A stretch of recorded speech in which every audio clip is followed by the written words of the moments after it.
রক্তচোষা মৃত্যু বান মারণ।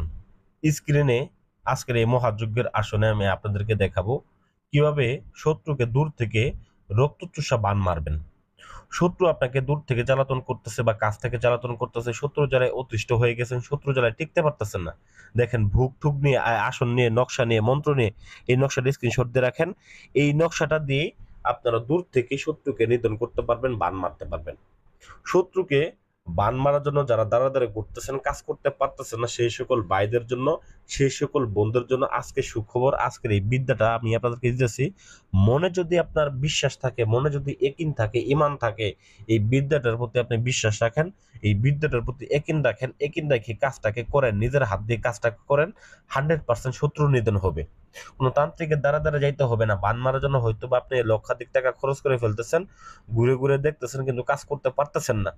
তো তাদের উদ্দেশ্যে আমি বলতেছি, এগুলা কাজ অত বেশি খরচ করতে হবে না। আপনি নিজের কাজ নিজে সমাধান করতে পারবেন, দূর থেকে করতে পারবেন। দেশে থাকেন, বিদেশে থাকেন, কি কি দিয়ে করবেন, কোন সময় করবেন, কোন সময় প্রয়োগ করবেন, এ টু জেড সবকিছু নিয়ম আমি এখানে বলে দিতেছি। আপনারা অধৈর্য হবেন না। তো এটার জন্য আপনাকে প্রথমত কি করতে হবে, এই নকশাটাকে নিতে হবে এবং আপনাকে যে কোনো শনিবার অথবা মঙ্গলবার দিন মোমবাতি আগরবাতি জ্বালায় আসন করে বসতে হবে। তো আমি কিন্তু প্রথমে বলছি, এই কাজের মূল জিনিসই হচ্ছে বিশ্বাস। এটা কিন্তু কুপুরি, এটা কিন্তু কেউ ফাজলেমি করে কেউ এই কাজটা করতে যাবেন না। কোনো অসাধু বা কোনো খারাপ কোনো লোকে কোনো ভালো মানুষকে ক্ষতি করার জন্য, অযথা ক্ষতি করার জন্য এই বিদ্যাটা প্রয়োগ করবেন না, কারণ এতে আপনার নিজেরই ক্ষতি হবে যদি আপনার দেখা গেছে বিনা কারণে কাউকে ক্ষতি করতে যান। কারণ এটা এমনই বিদ্যা, বিন্দু মাত্র যদি ভুল করেন, সাবধানের সাথে বলতেছি, শরীর বন্ধ করে নিয়ে শনিবার মঙ্গলবার দিন আসন করে বসে তারপরে কাজটাকে করবেন। এই কাজটা করার প্রধান যে উপকরণ, প্রথম যে উপকরণ, সেটাই হচ্ছে আপনার এই পেঁচার রক্ত। বিশেষ করে আপনাকে পেঁচার রক্ত সংগ্রহ করতে হবে। একটা পেঁচা সংগ্রহ করে নিয়ে এই পেঁচাটাকে জবাই করে এই পেঁচার ভিতর থেকে আপনার রক্ত নির্গত করে নিয়ে এই রক্ত দ্বারা এই নকশাটাকে অঙ্কন করতে হবে। তো অঙ্কন করতে হবে একদম নতুন কাফনের কাপড় না, পুরাতন কাফনের কাপড়ের উপরে, যেটা কবর থেকে আমরা সংগ্রহ করে অবশ্য কাজ করি। আপনারা যদি বলতে দেখা গেছে এটা সংগ্রহ করতে ভয় পান, তাহলে কাউকে দিয়ে হয়তো সংগ্রহ করে নিতে হবে। কারণ এই শত্রুকে নিধন করতে হলে এই এই জিনিসটা আপনাকে অবশ্যই দরকার। আর যদি মতো দেখা গেছে এটা একেবারে না পান, সেক্ষেত্রে রেশম কাপড়, সাদা রেশম কাপড় উপরে এটাকে অঙ্কন করবেন। অঙ্কন করে শত্রুর নাম লিখবেন, শত্রুর বাবার নাম লিখবেন এবং ওই পেঁচা দুইটা নকশা অঙ্কন করবেন। দুইটা নকশা অঙ্কন করে ওই একটা ওই পেঁচার মধ্যে ঢুকাই দিবেন, আর একটা আপনি নকশাটা রাইখে দিবেন, আপনার কাছে একটা তাবিজের মধ্যে ভরে রাইখে দিবেন।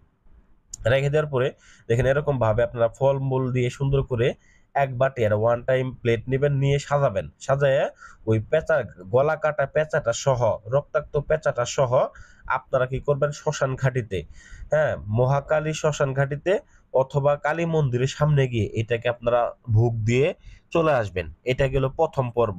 তবে দ্বিতীয় যে পর্ব, সেটা হচ্ছে এটাকে দুইটা পর্বে কাজটা করতে হবে, একদিনেই করতে হবে এবং শনিবার মঙ্গলবারের দিনেই করতে হবে। কারণ এটা আমাবস্যার রাত্রিতে আমি এটাকে সিদ্ধ করে আপনাদেরকে দিলাম।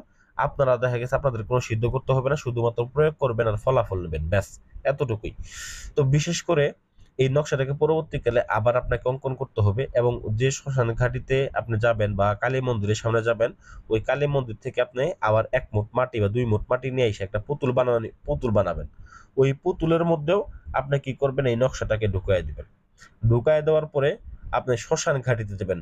শ্মশান ঘাটিতে যা দেখবেন ছোট ছোট হিন্দুদের বাচ্চা, যারা ছেলে মেয়ে, ছোট ছোট ছেলে মেয়ে মারা যায়, তাদের কিন্তু পোড়ানো হয় না, ওদেরকে কবর দেয়া হয়।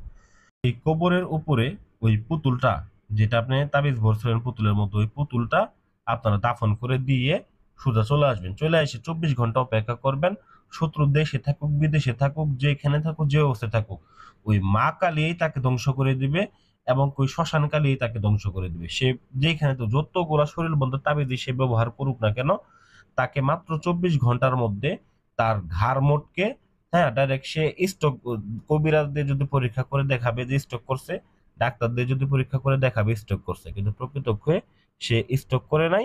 সে প্রকৃত অর্থে এখানে তার সমস্যা হয়েছে, সে ব্যক্তি তাকে এই মহাকালী বা শ্মশানকালী তাকে ঘাড় মোটকে তাকে শেষ করে দেবে। এই হচ্ছে আজকের আমার এই বিদ্যাটা। এইভাবে যদি প্রয়োগ করতে পারেন, নিঃসন্দেহে আপনি আপনার শত্রুকে নিধন করতে পারবেন। আপনার কোনো জায়গায় ঘুরতে হবে না, শুধুমাত্র মনে বিশ্বাস রেখে একিন রেখে কাজ করবেন। আর যারা একেবারে অপারক, করতে পারেন না, স্ক্রিন নাম্বার যোগাযোগ করবেন, আমরা করে দিব। তবে বিশ্বাস থাকলে ফোন দিবেন, না থাকলে ফোন দিবেন না, সোজা কথা। অযথা ফোন দিয়ে বিরক্ত করবেন না। আর কাজের নিয়ম জানা যদি কোনো প্রকার সমস্যা হয় তো অবশ্যই কমেন্ট করে বা স্ক্রিন নাম্বারে এই মতো যোগাযোগ করে জানাবেন। আমরা আপনাদেরকে নিয়মটা পুঙ্খানুপুঙ্খ ভাবে আবার বলে দেবো। ধন্যবাদ সবাইকে, ভালো